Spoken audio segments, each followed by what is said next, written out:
ભાજપ ગુજરાત પ્રદેશ પ્રમુખ જગદીશ વિશ્વકર્મા અરવલ્લી જિલ્લાના બાયડ ખાતે આયોજિત મન કી બાત કાર્યક્રમમાં ઉપસ્થિત રહ્યા હતા. કાર્યક્રમ દરમિયાન વડાપ્રધાનને નોટબુક દાન કરવાની અપીલને કાર્યકરો અને નાગરિકો દ્વારા સકારાત્મક પ્રતિસાદ મળ્યો હતો. કાર્યક્રમમાં સ્વાગત પ્રસંગે પ્રદેશ પ્રમુખે પણ નોટબુક સ્વીકારી હતી અને ઉપસ્થિત કાર્યકરોને વધુમાં વધુ નોટબુક એકત્રિત કરીને ગરીબ તથા જરૂરિયાતમંદ વિદ્યાર્થીઓને દાન કરવા અનુરોધ કર્યો હતો. તેમણે જણાવ્યું હતું કે શિક્ષણ ક્ષેત્રે સમાજની ભાગીદારી વધારવા માટે આવા સેવાકીય અભિયાનો મહત્વપૂર્ણ સાબિત થાય છે.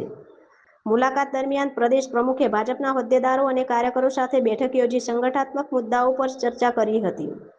ઉપરાંત ટિફિન બેઠકમાં કાર્યકરો સાથે સંવાદ કરી વિવિધ સૂચનો અને સંગઠનના આગામી કાર્યક્રમો અંગે માર્ગદર્શન આપ્યું હતું.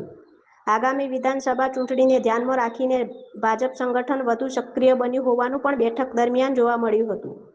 કાર્યકરો સંગઠનને વધુ મજબૂત બનાવવા અને જનસંપર્ક વધારવા માટે જરૂરિયાત માર્ગદર્શન આપવામાં આવ્યું હતું. રિપોર્ટર જગદીશ પ્રજાપતિ, બાયડ.